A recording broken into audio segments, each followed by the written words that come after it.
Hello.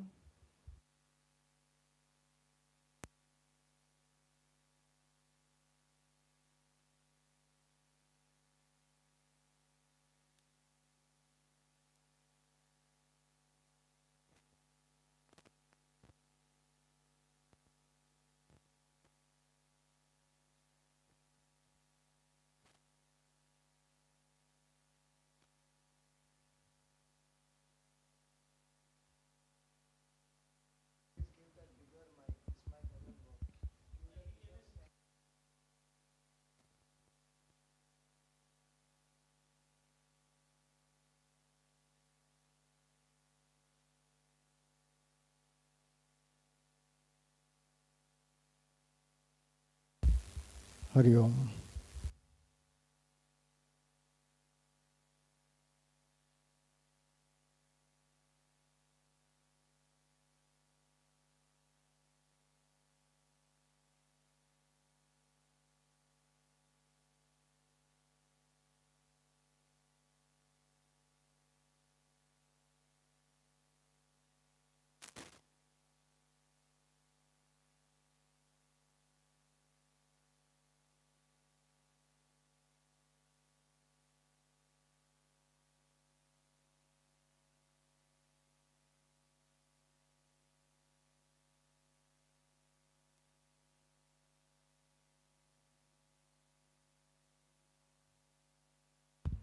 Okay.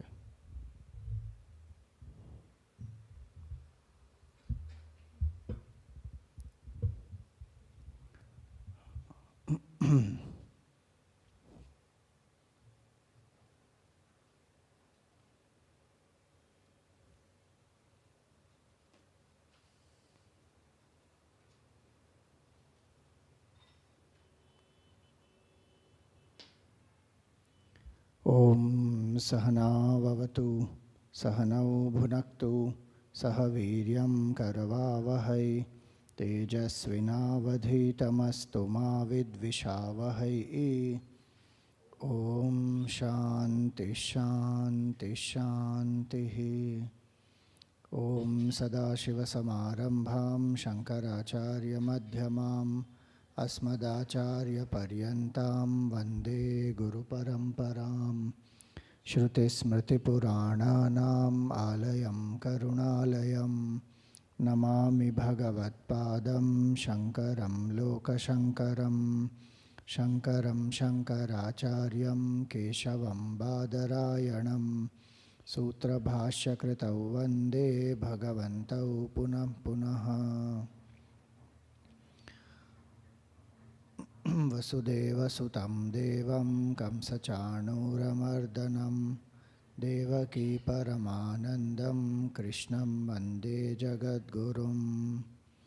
समस्तजनकल्याणे निरतं करुणामयं Namami चिन्मयं देवं सद्गुरुं ब्रह्मविद्वरम्।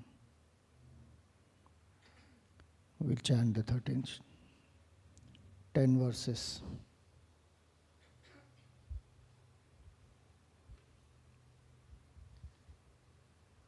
ओम श्री परमात्मने नमः। अथ त्रयोदशोऽध्यायः क्षेत्रक्षेत्रज्ञविभागयोगः। अर्जुन उवाच प्रकृतिं पुरुषं चैव क्षेत्रं क्षेत्रज्ञमेव च एतत् वेदितुमिच्छामि ज्ञानं ज्ञेयं च केशव। श्रीभगवानुवाच इदं शरीरं कौन्तेय क्षेत्रमित्यभिधीयते एतद्यो वेत्ति तं प्राहुः क्षेत्रज्ञ इति तद्विदः।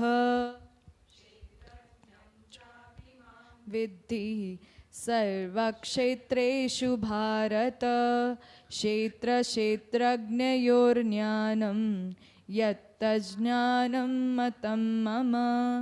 तत्क्षेत्रं यच्च यादृक् यद्विकारी यतश्च यत् स च यो यत्प्रभावश्च तत्समासेन मे शृणु ऋषिभिर्बहुधा गीतं छन्दोभिर्विविधैः पृथक् ब्रह्मसूत्रपदैश्चैव हेतुमद्भिर्विनिश्चितैः महाभूतान्यहङ्कारः बुद्धिरव्यक्तमेव च इन्द्रियाणि दशेकं च पञ्चचेन्द्रियगोचराः इच्छा द्वेषः सुखं दुःखं सङ्घातश्चेतना धृतिः एतत् क्षेत्रं समासेन सविकारम् उदाहृतम्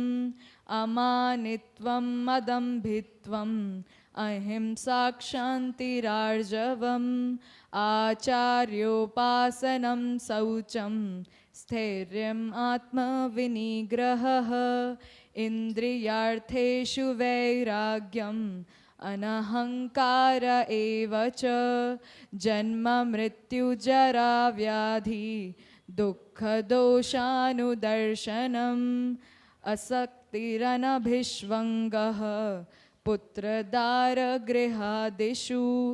नित्यं च समचित्तत्वम् इष्टानिष्टोपपत्तिषु. Right.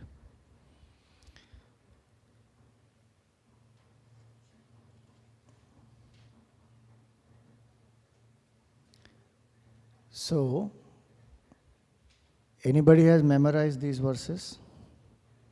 Amanitvam onwards. Gurudev wanted us to memorize and use it in our daily life, not just sake of memory.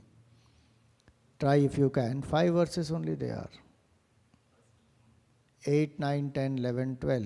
That's all. Only 5. Amanitvam onwards, not first one. 8th onwards to 12. 5 verses. And the purpose of memorizing is then to remind every day. Make the mind quiet and then chant the verses slowly with the understanding of the meaning. Then the values one will imbibe. So, we had seen up to Nityam cha samachittatvam ishtanishtopa in all the pairs of opposites to be equanimous. Now, coming to 11th one. Mai chananya yogena bhaktiravyabhicharini viviktadesha sevitvam aratirjana samsadi. So he says, Mai cha, in me, ananya yogena bhaktihi. One must have single pointed devotion and avyabhicharini, meaning unswerving.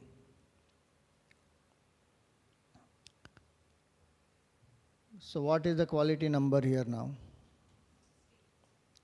16. Okay. First verse had 9 qualities. Then second verse, Indriyartheshu vairagyam anahankara evacha janma mrityu jara vyadhi dukkha doshano darshanam. 3 qualities. Then asaktihi anabhishvangaha putradara grahadishu nityam cha samachittatvam ishtanishtopa. Another 3 qualities. So 9 plus 3 plus 3. So 15. Now this is the 16th one. So 16th is single pointed unswerving devotion to Bhagavan. Then Vivikta Desha Sevitvam, 17, which is to resort to solitude.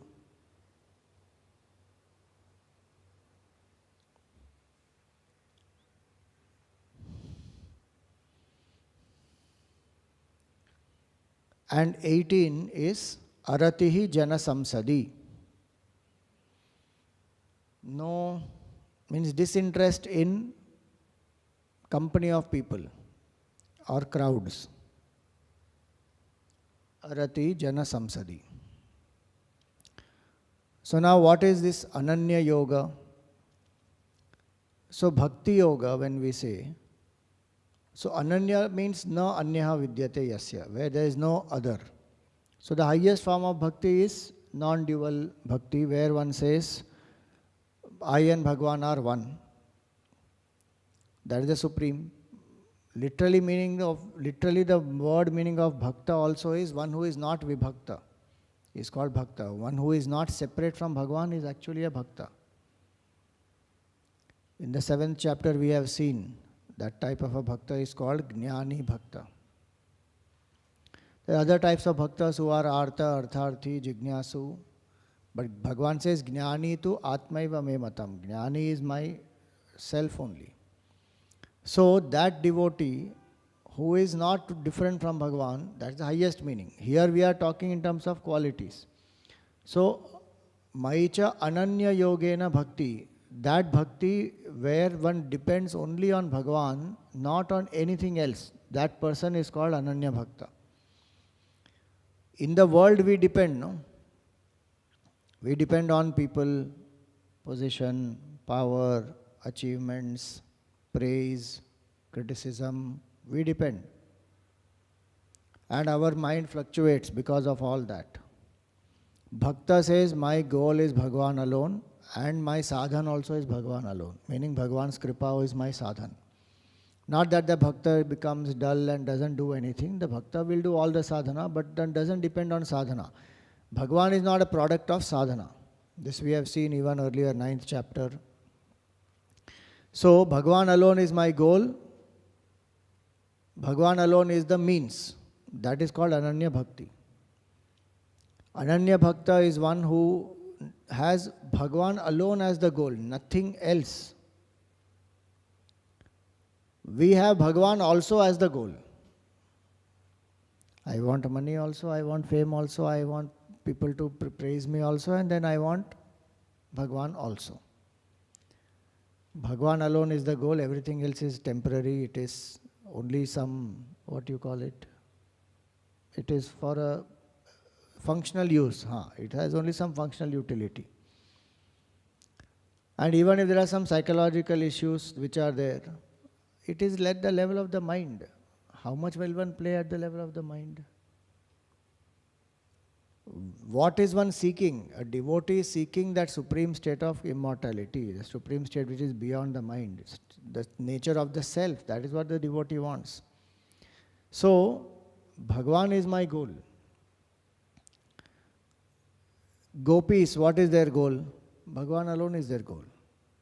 And which means what? See, please remember, goal in other things is which is separate from us, which is to be attained somewhere in future. That's an objective goal always. Suppose I don't have money, I say I want to become a billionaire. Then that's an objective goal, ki by putting this much effort, at some point I will become billionaire. Now work hard for that. In this it is not like that. Bhagwan is not somebody else to discover out there. Bhagwan is our true self. Just that I have to let go of my false identification. So the goal is not to be attained in time. The goal is to go beyond time to realize that I am that timeless entity. That is the goal. So one should not think that I am separate at the moment. 1. 2. If that is understood clearly, that Bhagwan is not other than me, can any other means produce Bhagwan? If we say I did this many crores of japa, so Bhagwan gave me darshan. Bhagwan will give you darshan by his grace only, by his will. Oh, then why should I do japa? You do japa so that you purify the mind and keep the mind in that state all the time thinking about Bhagwan. But the dependency is not on the japa. Dependency is on Bhagavad Kripa. Whenever Bhagwan wants, he will give darshan. That because it is up to him. That bhavana when one has, ki goal also is Bhagwan and means also is Bhagavad Kripa only. Yes, for my sadhana, whatever means applies to me, appeals to me as per my temperament, I choose that and I keep doing. But I know ki that is also by Bhagwan's grace only that I have been able to choose that means. I have been able to choose the particular sadhana. and I am doing that sadhana also by grace of Bhagavan. If somebody says that no, I am doing it by my choice, my effort, to that extent ego will come in, to that extent one will be further from Bhagavan. So, that is ananya bhav, where one sees Bhagavan alone as the goal, Bhagavan alone as the means, and the rest of the Srishti also Bhagavan alone. That's what Hanumanji also tells Bhagavan Ram. No, Bhagavan Ram tells Hanumanji, So ananya jaake mati asina tare Hanumant, मैं सेवक सचराचर रूप स्वामी भगवंत. That person is called Ananya Bhakta, who does not waver from this understanding. What is that understanding? That I am a sevak of that Bhagavan. And who is that Bhagavan? Rupa Swami Bhagavant. This whole Nam Rup Jagat is that form of Bhagavan only. So if one has that feeling, then that is called Ananya Bhakti. And unswerving devotion, that is. Meaning, our devotion comes and goes. Suddenly festival time it will be very high. After some time it will again go low. Again it will become high when some birthday comes or some important festival, important occasion. Again gone. So it goes like that, up and down. This is avyabhicharini. You know, if you go by Sanskrit word, the literal meaning is terrific. Vyabhichara means prostitution. Avyabhichara means no prostitution. So how is our love? Our love is like a prostitute's love. There is no one master. Many masters one has. One loves money and this and that and this person, that person. Everything one loves, and one loves Bhagavan also. So it is that Vyabhichari Bhakti it is. And it is not Ananya. It is Anya Bhakti. Ananya and Avyabhichari is what he says here. That is a quality that is required. That does not mean I don't love anybody in the world. How do I love them? I love them because of Bhagavan. I love them as the appearances of Bhagavan. Akhandananji used to give a very nice example. You know, if a woman goes to the house of the husband, so when she is married, she is gone to the husband's home. Then the mother of the husband has become what? Mother-in-law. Father of the husband has become father-in-law. The brother of the husband has become brother-in-law. Why they all have become this? Because she is married to the husband.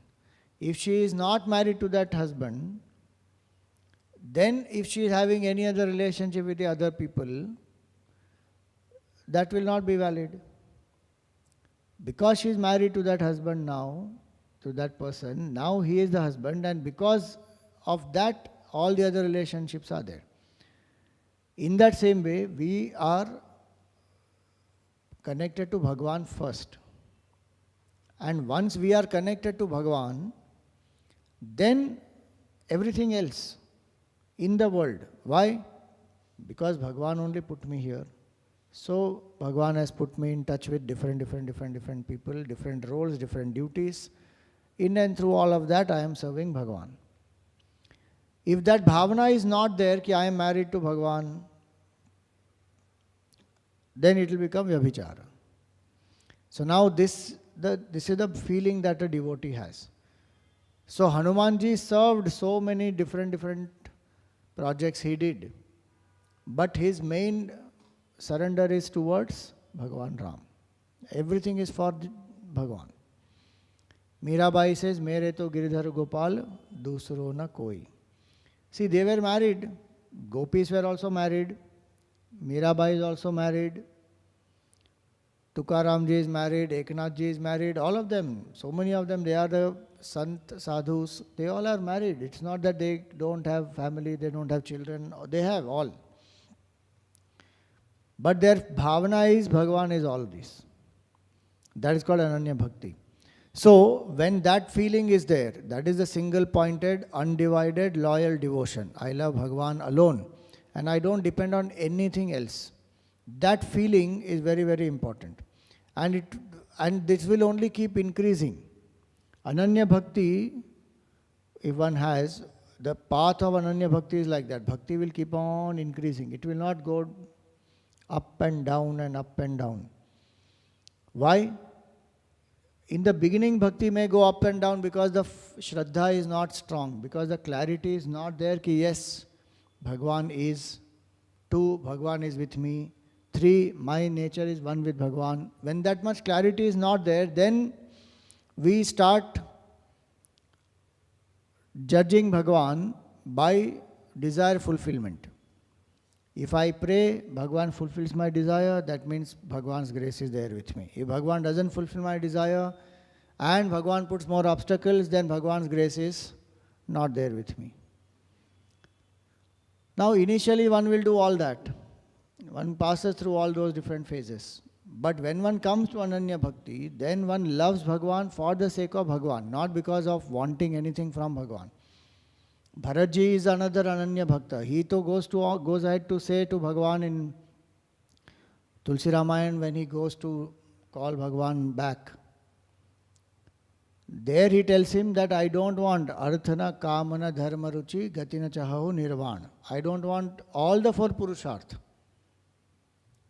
Moksha also I don't want. Then Janama Janamarati Rama Pada Yahavaradhanana An. Life after life you bless me only with devotion to your lotus feet. That's it. Now think about him staying away from Bhagwan. How many years? 14 years he served. And in that time what did he do? He increased the wealth and the prosperity of Ayodhya by 10 times. Himself lived in tapasya, but did the duty as a king what is supposed to be done. Shatrugna ji used to go and execute all the orders. He was staying outside in Nandigram, Bharatji. And when Bhagwan came, he humbly handed over the whole thing and he said, my duty is done. I have increased this by tenfold by your grace and now you handle it. So Bhakta is not one who will escape from life, from duties, from family. Bhakta remains focused on Bhagwan, but does the duties. All the duties are offered to Bhagwan. So now that is called as Ananya Bhakti. And in that Ananya Bhakti what we find? Bhagwan only takes care of everything. Na? Yoga and Kshema. We saw in the 9th chapter. Ananyas chintayanto mam ye jana paryupasate tesham nityabhiyuktanam yoga kshemam vahamyaham. He says those who are thinking of me with single pointed devotion, their yoga and kshema I take care of. That's a promise Bhagwan has given. So he will take care of 2 things. Yoga and kshema. Yoga in this context means obtaining what one does not have. And kshema is to protect what one has. Both that we think is our responsibility. And yes, in the situation where doership is high, then yes, we have to do that Purushartha. But a devotee who has given up that doership and keeps thinking of Bhagwan, that devotee's yoga and kshema also Bhagwan only fulfills. That devotee may not even work actually. But Bhagwan will still fulfill that. Why? Because Bhagwan has given that promise. If person is single-pointedly thinking of me alone and depends on me alone, if that 100% surrender is there, Bhagwan will take care of the yoga and kshema of that devotee. If we say, then I am from now surrendering immediately, 100% Swamiji, I will not do any work. Let Bhagwan take care of my yoga and kshema. Then Bhagwan says that surrender is not complete. It is, you are focusing on yoga and kshema, is it getting fulfilled or not? It is not that devotees don't go through difficulties. They also go through. But they have the Shraddha, Bhagwan is with me. Full stop. So, yoga and kshema Bhagwan takes care of. Many people can't come to Ananya Bhakti because of yoga and kshema. Because they feel, no, I have to work, I have to do this, I have to do that, so I don't have time for bhakti. That we already saw in 12th chapter also. If I can't think of Bhagavan, then what did Bhagavan say? Mat karma paramo bhava. Dedicate all actions to me. If that also you can't do, then offer all the results, anxiety to me, and sarva karma phalatyagam tata kuru yatatmavan, he said. So, bhakti will grow in these stages. Karma phalatyaga, then offer the karta bhav to, offer the karma to Bhagavan, then continuously think about Bhagavan, then finally mind and intellect surrender to Bhagavan fully. So ananya bhavana is that. So it is mainly a bhavana. And so when that bhav is there, ananya bhav is there, that I am not different from Bhagavan. The greatest sorrow for a devotee is this feeling that I am separate from Bhagavan. Tad vismarane parama vyakulata. When we forget Bhagavan, that is the biggest cause of sorrow. That Narad Bhakti Sutra says. Devotee is one who doesn't forget. And the simplest way to remember Bhagavan is what? Namasmaran. Bhavana is one thing and conscious remembrance is another thing. If I have the bhavana that whatever is happening only by Bhagavan's grace and Bhagavan is the karta, through the day that feeling will last. Then that is the feeling, bhav. Underlying with that bhav, I may do whatever karma I have to do, my duties I have to do. And whenever the duties are over, then what do? Come back to Namasmaran. There is no time in the mind for idle worrying, stress, gossip. That bhakta doesn't do. So, Ramakrishna Paramahamsa used to give a very nice analogy. The devotee who is Ananya Bhakta will hold on to Bhagavan with two hands. When one is exclusively worshipping Bhagavan. And when one is doing the duties in the world, with one hand one will hold on to Bhagavan, with one hand one will do the duty. Meaning it's not literally obviously one hand, it is mentally one part is dedicated to Bhagavan and the other part is executing the duties. That is the bhav. So if a devotee remembers that I am doing everything for Bhagavan, and when my duty is done towards Bhagavan, I am sitting full time with Bhagavan. This Bhagavan already said in 8th chapter also, when he said, Mam anusmara yudhyacha, remember me and do your duty. So for an Ananya Bhakta, there is no excuse at all. Ki I don't have time. And our masters to gave enough and more methods to cultivate Ananya Bhav through the whole day. There is not a time when I cannot remember Bhagavan. Get up in the morning, remembering Bhagavan. Put the food down, remember Bhagavan. Take the bath, remember Bhagavan. Eat food, remember Bhagavan. Every time I can remember Bhagavan. So if a Hindu says ki I don't have time, that only is a stupid excuse. There is no excuse. So Ananya Bhakta, in fact Bhakta will never look for an excuse. When I don't have enough love, then I will look for excuse ki I don't have time, my body is like this, I am feeling. Or even if your body is not proper, you have fever, you are lying down, take Bhagavan's name. Where is the excuse not to take Bhagavan's name? There is no excuse possible at all. But excuses the mind will give. Why? Because Ananya Bhava is not there. That means something else is more dear. Sleep is more dear, food is more dear, some enjoyment is more dear, some extrovertedness, some movie, some book, some work, some achievement, something is much, much, much more dearer, then mind is giving the excuse. Ananya Bhava is no excuse. If I am working, that also is for Bhagavan. When I am not working, I am remembering Bhagavan, that also is for Bhagavan. That is called Ananya Bhava. So devotee is never insecure about tomorrow. This, in Hindi we say, Kal kal kare so pagal. 2 times kal is there in that. One kal means yesterday. Another kal means tomorrow. kal kare so pagal. Why are you worried about, oh, what happened yesterday, what happened 5 years back, what happened 20 years back? Arey, khatam ho gaya, that is dead, gone, finished. Why are you reliving that again and again, spoiling the now? And कल क्या होगा पता नहीं, अरे कल जो होगा देखा जाएगा. Right now what I can do, that I need to do. Ananya bhakti is that only. Ki here and now, is that not taking me away from Bhagavan? Right now I can sit and do japa, I can do seva, I can study, I can do so many things.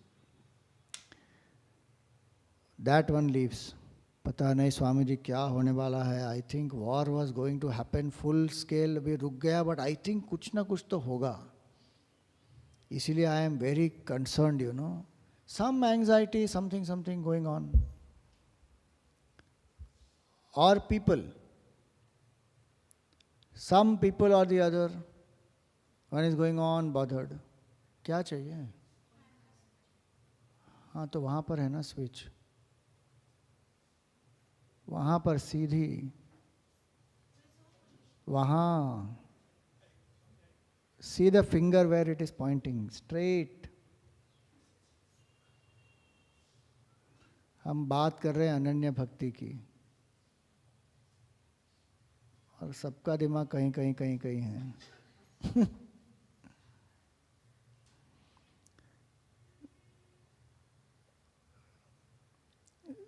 See, when one comes to satsang, na, one should forget everything else then. Something going on functionally, okay, that's a different point. So the thing here is, in the moment is bhakti. Mind will always play the trick, ki not now, later I will do japa, later I will do sadhana, right now I need to do this. That's how it will escape. That's how the mind will pull us into the future or the past. And it loves that, because it knows that if it comes in the present, there is no existence of its own. If you come fully into the present 100%, you will realize the truth. It keeps us in past and future only, all the time. Even if some part of the mind is in the now, some part will be in the past, some part will be in the future. How? Some regret, some anxiety will weigh it down. So it will never be fully here. Even sitting right now here, the mind must be thinking, 8:30 को जाके ये खाना है, ये बनाना है, इनको मिलना है, ये appointment है. One part of the mind is processing. Some part of the mind is thinking about what happened yesterday, why did it happen, why did this person do like that, why did this person speak like that. It goes on. This and that, the past and future, the mind keeps us hooked into that only. Ananya Bhakta says, be here and now. So no scope for insecurity and worries, because if Bhagavan is with me, what I can deal with anything. Maximum what will happen, I will make some mistake. That's all, no? I will learn from it. There's nothing more to it. No, but I am scared of failure. What will people think? That means I've given importance to everything else. What Bhagavan thinks of me and how I can grow in devotion, that's the main purpose why we came here. Leaving that, everything else mind is doing. That's the trick of the mind. After coming to spiritual organization also, the mind will do that only. Because that change, fundamental change of perception doesn't happen. One came here to do selfless work, but there the mind will become selfish. Swamiji, I did so much and they did not even recognize me. They did not even take my name. Or they took my name in a wrong way. Or they accused me of doing something which I did not do. Arey Ram. That is the nature of the world. They will keep doing that. If I am allowing that to bother me, my bhakti is somewhere else only. Then where is Ananya Bhakti in that? I can do some clarification and then forget it. If something is wrong, I clarify and that's it. Who is bothered about changing others? Did we come to change others? No. Now till they don't change, now how will I change? That is what the world is also doing, no? In the world, people are doing the same thing. Each one is trying to change the other. After doing the entire 2-year Vedant course, Gurudev, when he was telling the brahmacharis, he told them that now you have studied and they are going to go into the field. So he told them very jokingly, lovingly, he said, you have studied for 2 full years. Now you are going to go out and share. Don't think you can change anybody outside. In 2 years, could I change you? Lovingly, he said, in 2 years, could I change you? Not that they never went through any change, but what is Gurudev's point? The point is, he is not expecting them. Some other time, Gurudev was asked by a brahmachari, Swamiji, what do you expect from us? He said, whenever you meet me, just smile, don't complain. That's all. Because everybody will go on complaining otherwise. This center, that trustee, this president, that committee member, this person, they are doing this, they are doing that, they are not behaving.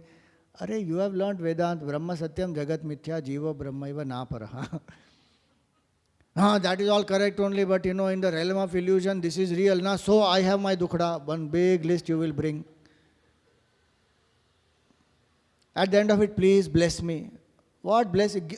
Highest Tattva Jnana has been given ki you are Brahman, your nature is Paramanand. But my dukhda, I can't. Arey, what? So he said, just smile. Whenever you meet me, just smile. That also shows his detachment. That he is not thinking that, I will change the whole world. Nothing. He will do his duty. Bas. Bhakta is like that. So don't stop working, stop worrying. He who worries is an atheist. He who runs the whole world, he has the experience. And Bhagavan told that experience also in the 3rd chapter. Utsi deyu rime lokaha nakuryam karma chedaham. He said, the whole world will perish if I don't do my duty. But I don't do my duty because of any expectation. He said, I do it with detachment. You also do like that, Arjun. So Bhagavan will take care of our family. He who runs the whole world doesn't know how to take care of our family. He will take care. We do whatever best we can. See, very nice one passage is here, I'm going to share, where Gurudev speaks about prayer. This is Shraddha. This one should have, this is Ananya Bhakti. I know not by what magic, how or where, what or when, but this I know, he answers my prayers. I need not know when he answers, what he does, where he fulfills, how he accomplishes, but this I know, he answers my prayers. The last line I love the most. I leave all care with him above, whose love for me is endless and true. This is Ananya Bhakti. What we are begging from people for love. Bhagavan is there in our heart. Ananya Prem Bhagavan has for us. Unconditional love is our demand. Can anybody in the world fulfill that demand? To love us as we are. Nobody can fulfill that demand. Even when they love us as we are, after some time, once they accept us, then they want us to change. Where, even if they don't want us to change, their love is limited or not. In their love also there will be ups and downs. Because of their own mental fluctuations also. So, who can love me unconditionally? Bhagavan alone can love.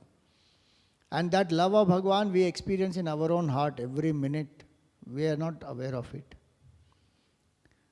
Through people also Bhagavan only loves us. We think people are loving us. But actually who loves us is Bhagavan only. If a bhakta, see, bhakta's mindset is what, through each and everything, each and every being, I am interacting with Bhagavan alone. So actually I am interacting with only one. Otherwise one will think, Arey, itne sare log, itne sare. There is only one. That is a connection of love and devotion. So bhakta may not even see an enemy actually, in that sense.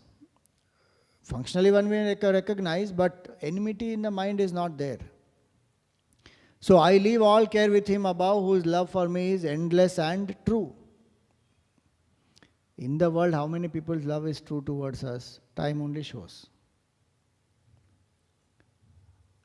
The strange part is when we know also many times people's love is not true towards us, we still want to be associated with them. That mindset of getting exploited or getting, harmed, then feeling sorry for oneself, keeps people in that. What is the love of Bhagavan? That is true. Exact opposite of this will be the bhava of somebody else who doesn't have this Shraddha. They will say, Bhagavan's love, where is Bhagavan, which Bhagavan? And Bhagavan's love, how do I feel? I can't even see him. If the sun is rising, is that not love of Bhagavan? Wind is blowing, is that not love of Bhagavan? Birds are chirping, is that not love of Bhagavan? Food is being digested, is that not love of Bhagavan? Every single minute, if I see it, I will see only love everywhere. If I don't see it, I will see love nowhere. Even if people are loving to me, I will still feel miserable. Ego operates like that. Ego wants exclusivity, ego wants attention, ego wants sympathy, ego wants to go on feeling nobody cares, nobody loves. Bhakta is exact opposite. Go out and give love. And that's why Gurudev writes in I Love You, he says, the day you take up the policy of giving love, you would have rewritten your entire destiny. Which means what? Irrespective of how people talk to me, behave with me, treat me, my nature is to love, so I will love. If I have to protect myself, I'll protect in some ways, there's no doubt. But I won't have hatred towards anybody because that's not my nature. Sunlight, its nature is light. Where will darkness come inside sunlight? It is not possible. Our true nature is love actually. That one who understands, that bhakti, because that love is Bhagavan's love in our heart. So that is called ananya bhakti. Now how does one cultivate ananya bhakti? First and foremost, Bhagavan should be my goal of life. In and through whatever I am doing, Bhagavan is the goal of my life. Permanent happiness, supreme fulfillment, self-realization, whatever makes one connect to the divine. Whatever word it may be, moksha, but that is the goal of my life. And am I moving towards that through my work, through my relationships? If it is taking me away from that, then that is not what Bhakta will engage in. So that is first step of Ananya Bhakti. Keep a single pointed goal, which is the goal of life. Functionally, before that we may have certain goals in life, as per the stage of life, duties, roles that we play. But they should not be contrary to dharma. They should not be such that my devotion for Bhagavan, they will reduce. And what will reduce my devotion to Bhagavan? Wrong notions, absolute materialism, doing adharmic things, all that will reduce my bhakti towards Bhagavan. So that is the goal, first step. Second, choose a form and build a relationship. Unless somebody is very subtle, pure in mind, then they may choose formless. But otherwise choose a form. And in that form also choose a particular form. Like we have discussed many times. If it is Krishna Bhagavan, then if you have chosen Krishna Bhagavan as the form, in that also there is Bala Krishna, Gopala Krishna, Radha Krishna, Gita Krishna, so many types of Krishna. You choose which is the form that is dearest to you and hold on to that one form and build that relationship. So the form and relationship should correspond. If my bhav towards Bhagavan is I am a child, Bhagavan is my father, or I am a friend, Bhagavan is my friend, I am a lover, he is my beloved.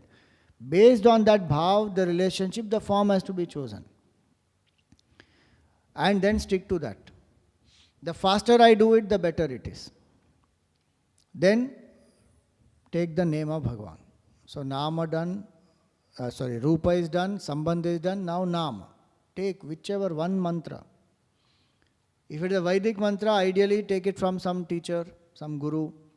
And better if it is some guru who is a bodhak guru, meaning who has done some mantra siddhi. who has chanted the mantra in a certain number of ways, certain quantity, as well as cultivated certain purity by ethical life, that person, if one takes the mantra from, it will work faster. So take the name of Bhagwan, chant the name, do japa sadhana, and keep that bhav through the day. Especially Kali Yuga, the name is the most important sadhana. Then comes the day wise, begin the day with remembrance of the Lord. Every 1 hour remind yourself, Bhagwan is with me, I am doing this for Bhagwan. Chant the name before and after while eating the food. End the day by seeking forgiveness of Bhagwan, feeling grateful to Bhagwan. So whole day keep remembering Bhagwan. See, when a person loves somebody intensely, what is the proof of love? One of the proof of love is remembrance. So if a child has, let us say, gone abroad, anywhere, not only abroad, suppose the child has gone somewhere, what will the mother think? Abhi subah ho gayi, now he must have got up, now he must have eaten, did he do this, did she do that? The mind will think now full time.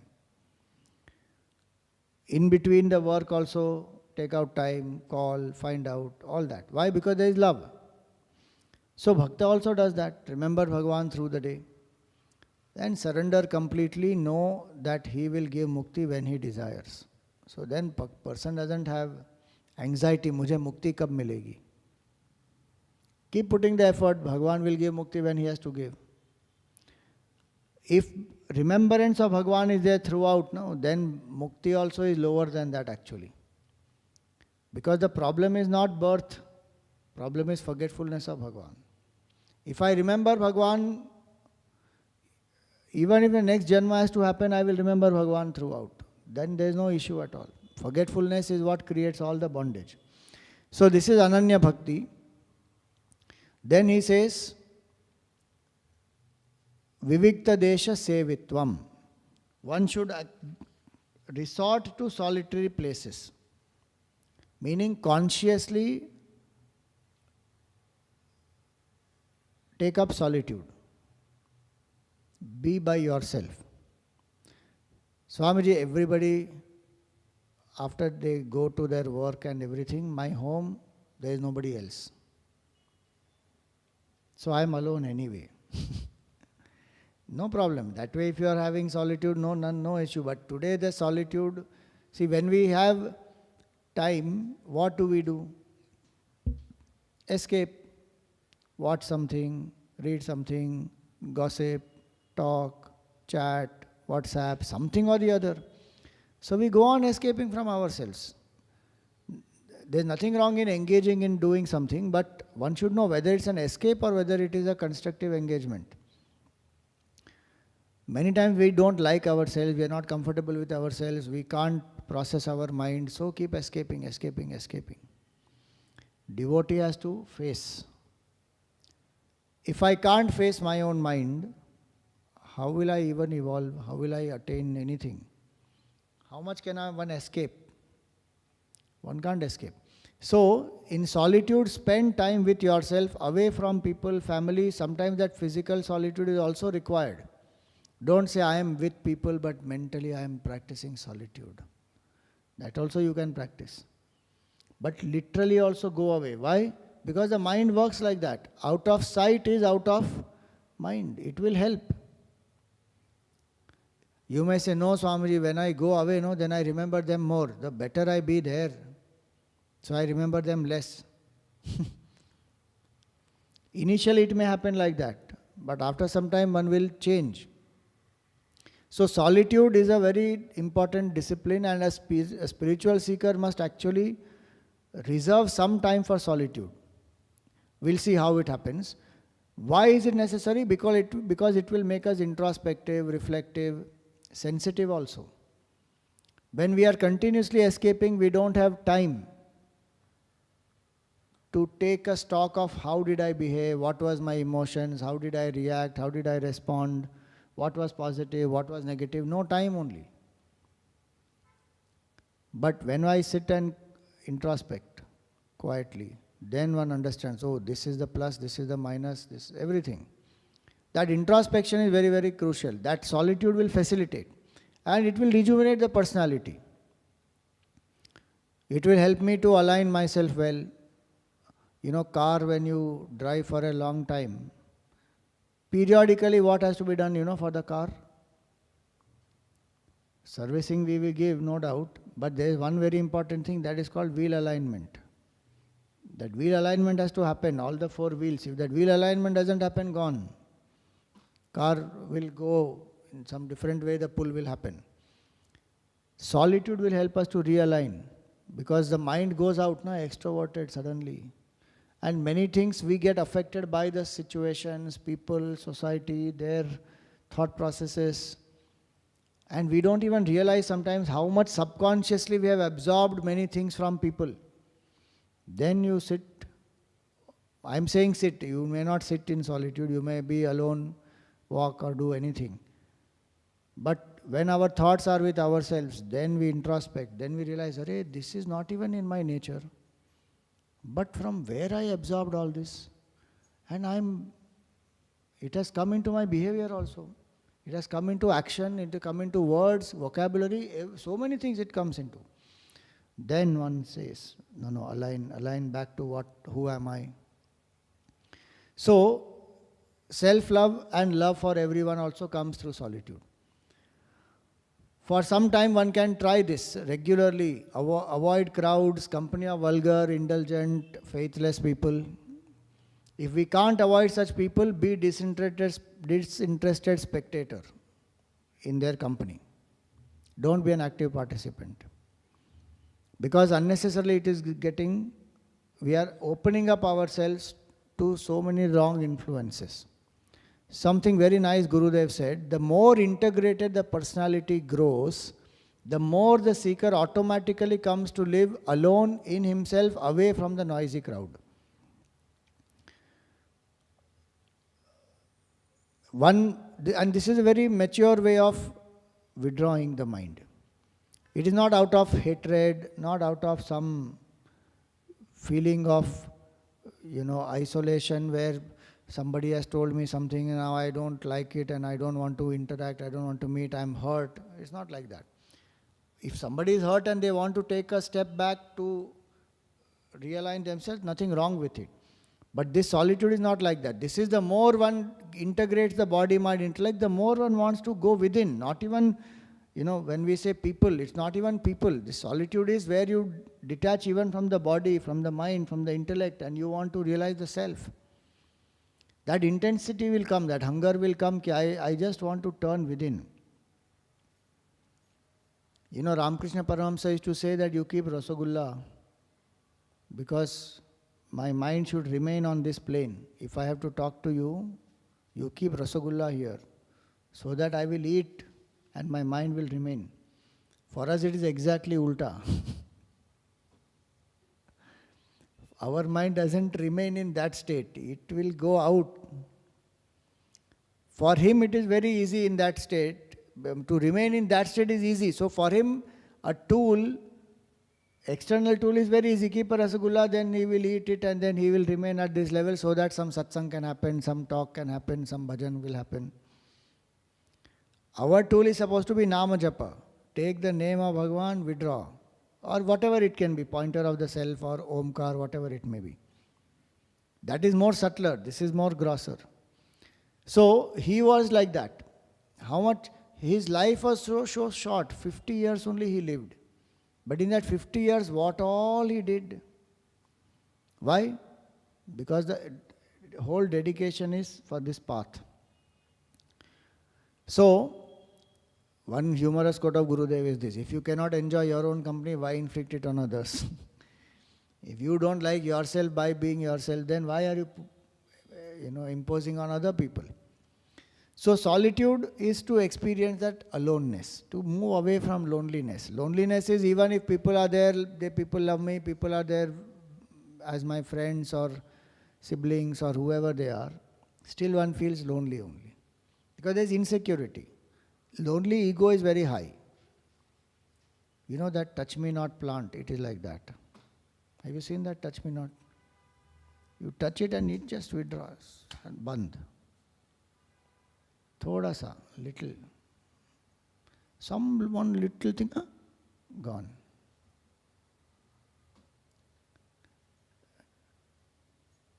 And very interesting, many times I've seen people who have who have so many friends and who are very social and this and that, and we think, "Arey, this person's people skills are too good. Huh? Look at the number of people, and they can strike a conversation like this, and they can connect, and they can meet, and all that." But some of them are so touchy, baap re baap.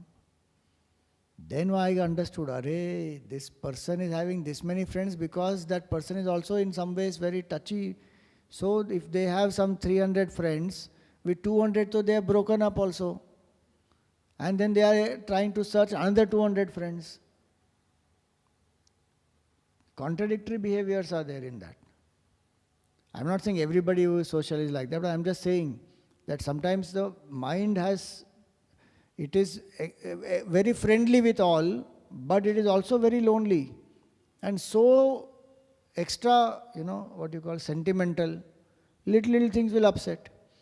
Solitude, one comes to a certain inner strength and security. Bas. So aloneness is liberating. Then is secured and centered within. And that is what solitude has to bring. I center within. Solitude is helping me to center in me. Otherwise, my center of happiness is outside. People, their behavior, money, power, praise, all that. So, hundreds of people are controlling my happiness. In solitude, one says, my happiness is my nature. One withdraws. So, one becomes more secured, more stronger. Emotionally, intellectually, spiritually, in all ways. Solitude is very, very beneficial. So it helps me to overcome loneliness. That person who can be by oneself will not have any insecurity. I am lonely. Because if you actually go to see, at no point in time we are lonely. You think about it. Can we be lonely at any point in time? Even if I am closed in a particular room and I don't see people for a long time, am I only one jiva who is there? There are so many jivas, even in that room, who are there. What is the use of those jivas, Swamiji? We can't interact with them, they can't interact with. Emotional outlet is not there, what to do? Your mind is there. With your mind you can imagine, think, connect to whoever you want, speak to whoever you want in your mind, create conversations. And most importantly, Bhagwan is there with you. What are we seeing? So, loneliness is something that has been created by our mind actually. Think about it, small boy Dhruva, he goes into the forest all by himself. If you see so many of our examples now of the Upanishads and Puranas, they are small children. But what have they lived? Satyakam, he is a prostitute's son. Jabala's son he is. But very interested in learning the Veda and rituals and spirituality and everything. So he goes to that teacher. And they are doing some yajna there and he wants to be initiated into the Gayatri mantra. So the teacher says, who is your father? He says, I will find out and tell you. He goes to the mother. The mother says, the name of the mother is Jabala. So the mother says to him that you tell the Rishi that my mother doesn't know the name of my father. She has been with many men, she doesn't know the name of the father. Because she is a prostitute. This boy, he goes and tells the truth. Not that he is innocent absolutely. He has grown, he may not know the full implication, but he knows. So he goes and tells. And that teacher also is so happy, saying, you You are Satyakam Jabala, you have told the truth and you have the ability to know the truth because you are fearless, you don't have any inhibitions. I will teach you. And he tells him, go into the forest, gives him cows. And says, you go into the forest, when they multiply to become 1,000, you come back. Now imagine a child going alone into the forest and living. He doesn't know anything in terms of what will happen, wild animals are there, how will he live, and he has to multiply these cows to be 1,000. How will these cows multiply, and if they have a difficulty, how will he handle them? And he has to keep a count also, plus wild animals are there to attack, all that. But this is one way by which the teacher also taught him. And he learns from nature. He learns from a bee, he learns from a bird, he learns from the cow. By the time he has those cows have become 1,000 and he brings them back, looking at him only the teacher knows that he has realized the truth already. Brahman, he has known Brahman by himself. In the forest he went. Dhruva went alone in the forest. Naradji met him and gave him the mantra Om Namo Bhagavate Vasudevaya. 6 months time he realized the truth. So, if we see like that, so many examples. Nachiketa went, all by himself he went to the abode of death he went. And Yamraj was out. He says, I will wait for Yamraj for 3 days. He could have said, Chalo, Yamraj is not there. I went, sincerely I went, but he was not there, so what can I do? I came back. He waited there 3 days and 3 nights. So, if one understands this, so loneliness is created by the mind.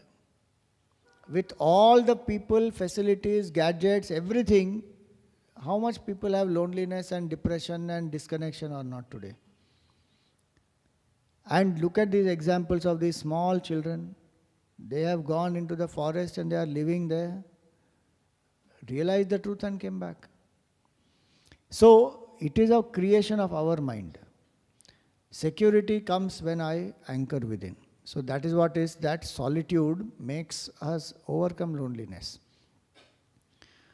Engage in spiritual practices in solitude. Introspection, japa, meditation, silence, self-control, witness. So many sadhanas one can do. Even if you are reading a book, see there are different ways. Now we have to understand the mindset of loneliness and the mindset of escapism. I can read a book as an escapism. Or I can read a book and think of the thoughts given there, become reflective, and ultimately become quiet. Then it is not escapism. Then I am processing my thoughts, I am learning something, I am absorbing, I am changing my whole personality. So, people sometimes do this, they will say, if you are reading a book, you are escaping. If you are watching something, you are escaping. No. If you are reading or you are watching something, it is not necessarily escape. It depends on with what intent I am doing it. I may have no book, no mobile, no phone, no TV, no laptop, nothing, and yet I may be escaping in my mind. Why? Because I am sitting and thinking of some person, something, some incident, something, and mind has gone already. Though I am sitting just in one room. In some of the Yuvavir batches, we have done this experiment, solitude. I have told you also earlier. We put them in one room, each one in one room. Minimum one day, 24 hours, they have to be alone. And there we don't allow them to take all this, book and pen and paper and phone and nothing. Just one pair of clothes you take and go. Limited food and water will also be supplied, and there is no time period. You will not know how much time you will be inside. No watch is there, nothing. And you may be released in 24 hours or 36 hours or 48 hours, or if we feel more, then you may be given more time also. And people think that, it is such a good time, I will sleep. Okay, sleep. How much will you sleep? 10, 12, 15, 18 घंटे. We will also know, na? If you have slept, we'll extend your time. Then your body's clock will go for a toss. Then night mein you don't get sleep, then daytime you are awake. Something one has to do, not then to pass time. What will one do? So some of them, they become very creative. In some batches, they have put a chair and gone up to the ceiling and removed the fan and tried to understand the working of a fan and all that, because something the mind has to do. Some place they start becoming very creative, they start composing some poetry, something they will write. Some people literally become mad also after some time. One Yuvavir was there. He started banging the door in Chinmay Vibhuti saying, "Mujhe nikalo yahan se, mujhe nikalo." Some gardeners who were there working, they got very psyched up. Kya ho gaya isko? Because he couldn't handle it.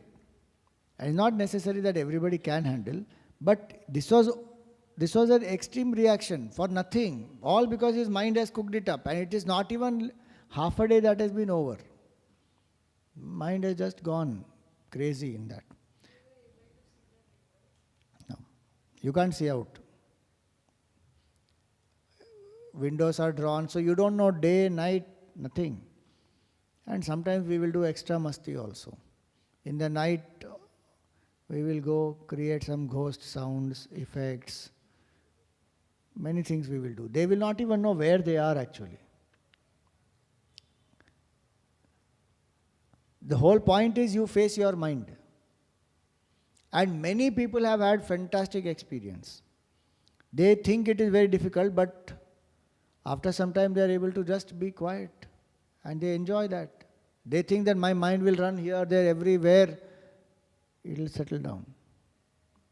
And food is limited, so some people put a lot of effort for food to conserve. So they eat little, and they chew it 32 times, 64 times, all that, and they will follow that rule, ki drink your solids and chew your liquids.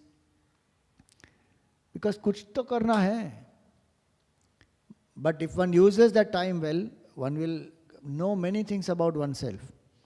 All positives, negatives, many things one will know. And it's not something that should be,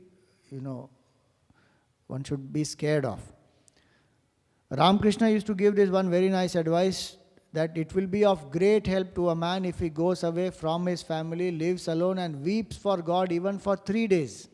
He would say that every few months, regularly one should do this. Even if he thinks of God for 1 day in solitude, when he has the leisure, that too will do him good. People shed a whole jug of tears for wife and children, but who cries for the Lord? Now and then one must go into solitude and practice spiritual discipline to realize God. And don't come under this illusion, you should do nothing, you should just be. Don't even do japa, don't even do any spiritual sadhana, you just be. Or if I could just be, then the Brahman only I would have realized, why do I need solitude then? I need to do something which is the mind's this thing, so then do spiritual sadhanas. We will see one video of Gurudev and then we will stop for today.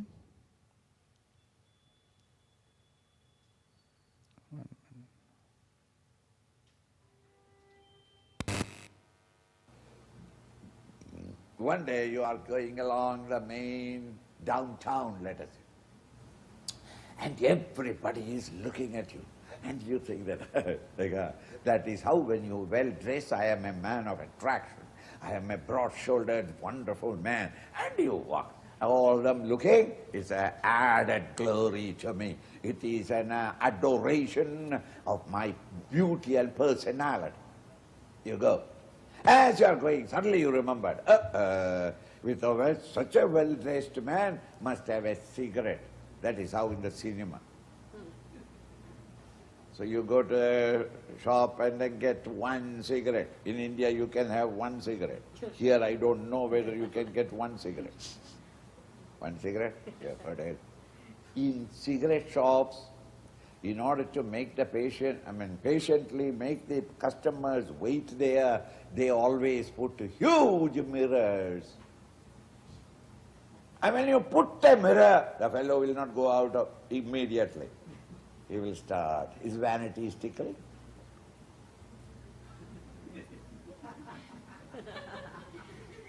Man and woman will start dancing in front of the mirror. In a barber shop also mirrors. Why? You have to wait until the other fellow is over and the chair is empty. And you will run away. So when there is there, you will sit down for half an hour. Now, in that mirror, when you looked, you suddenly found that there is something black that has come from the nose to the cheeks. Suddenly you realize that, oh, this is why everybody was looking, not at my personality, but they thought that this African style has come into this country. What will you do? Having seen that for yourself, what will you do? Anything lying down there. If you have not got a kerchief, anything will do. Newspaper, old paper, gunny bag, waste, whatever it is. Until it is removed, you have no peace of mind, isn't it? Tell a lady, your pottu is broken a little. She will stand there like a statue. Why? For you to make it all right. Supposing you say that and go away, she starts to. She will make the whole forehead spread that color. Because there is no mirror to look into. Once you know that there is a black spot, you cannot. See, everywhere it is like that. Once you yourself realize that you have made a mess of it, you will come out of it very easily. Because with your cooperation, nothing is impossible for you to change the pattern of thoughts and consequently your reaction to the world outside. Thus, vivikta desha sevitvam. It is a characteristic feature of an advice given. Expose yourself at least 10 to 20 minutes every day to be all alone. You are never, have you ever noticed it? From womb to the tomb, in materialistic world, you are never alone, except in deep sleep, where you are not. The moment you wake up, from there onwards is company. Always. You may say that, no, I am all alone staying there, Swamiji. It's alone, I like to be alone. Alone? Radio, television. Even when you are going for jogging, you are not alone.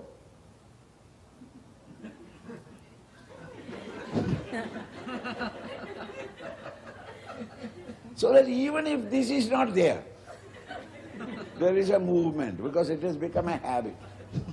Like, you are never alone. Expose yourself to be aloneness. Then you start reviewing your own life and realizing how vulgar, how dirty, filthy, things that you hate in others, you are carrying it in you. Not knowing you live. Once you realize there is no moment you can stay without plucking it out and removing it away. Unknown to you, there may be a red cockroach or a rat in your wardrobe. Unknown to you. And so long as you don't know, it remains there. But the moment one day you saw that, however democratic you are, you will not wait for a committee meeting or all the family members and consult what should we do about it. No, immediately you search. Even today's newspaper, you tear and take it by the tail. And in India, you will swing and throw it on the road.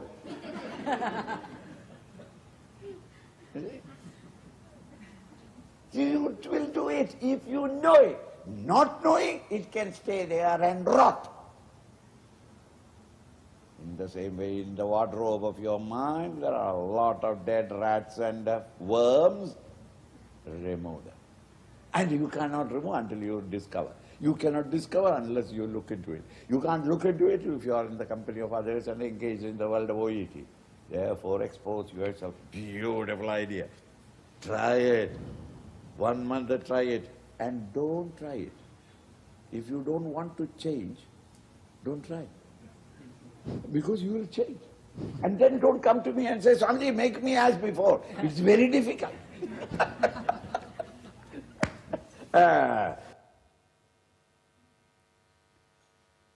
Right. So, how do we have solitude? Take out time. Away from escape routes, and definitely make a schedule. If you are planning that type of intense solitude, 1 day, 2 day, 3 day, then you make a schedule. Because if you don't make a schedule, finished. Then the mind will get into laziness, lethargy. Ask any of these questions. How do you feel when you are by yourself? Do you enjoy your company? What thoughts are there in your mind when you are alone? What is the recurring thought that you have in your head? What are the attachments? Do you feel connected to Bhagavan when you are alone? After you have spent your time alone, do you feel energized? Find out. These are just a few. You can ask many others also. Do your SWOT analysis. SWOT means what? Strength, weakness, opportunities, threats. Do the SWOT analysis. And definitely engage in spiritual practices. Don't go on thinking and ruminating about the life and past and this happened and that happened. Learn out of it, but definitely engage in spiritual practices. So that is this Vivikta Desha Sevitvam. 3 more values are there that we take up in our next class. I'll give.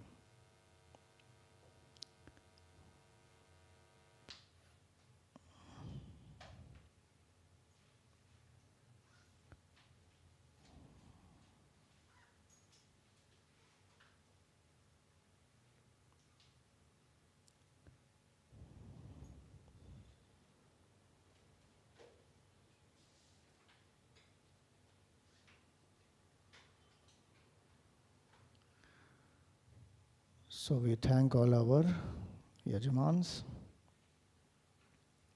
the Mukhya Yajamans for this whole series. Tarana ji, Paragwag, Vandana ji, Bharat ji, Kalpana ji, Deepika ji. Aarti Yajman for all the sessions, Hemant ji, Jyotsna ji, Chitra ji, Ajay Kasotia ji, Rajan ji, Ajay Merchant ji, Swati ji, you can come and do the Aarti. Nalini ji, Jayashri ji, Nandita ji, Vaishali ji, Vijaya ji, Dipti ji and Manjari ji. Today's Dainik Yajman, Sadguru Kumar Mehta ji, Sonal Bhuta and Surbhi Ashar, and today's Aarti Yajman is Manisha Agaskar ji. So we invoke Bhagwan's grace, Gurudev's blessings on all the Yajmans, their families and everyone present here. May Bhagwan bless us with ananya bhakti as well as increase our intensity of our bhav, our seva, and may we take time out for solitude, do introspection and change ourselves. Om Tat Sat.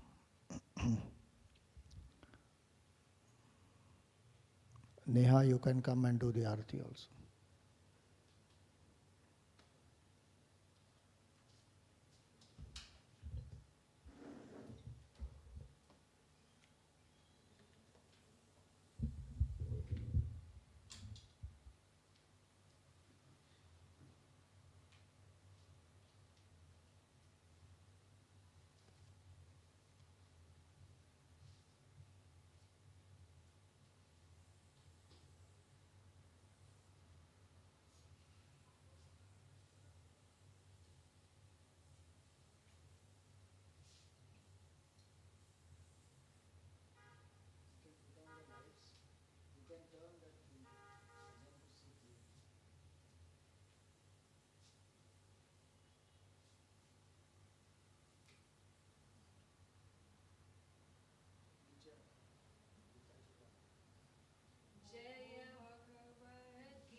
No.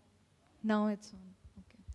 जय भगवद गीते मैया जय भगवद गीते हरि ही कमल विहारिणी सुंदर सुपुनीते ओम जय भगवद गीते कर्म सुमर्म प्रकाशिनी कामासक्ति हरा तत्वज्ञान विकासिनी विद्या ब्रह्म परा ओम जय भगवद गीते निश्चल भक्ति विधायिनी निर्मल मलहारी शरण रहस्य प्रदायिनी सब विधि सुखकारी ओम जय भगवद गीते राग द्वेष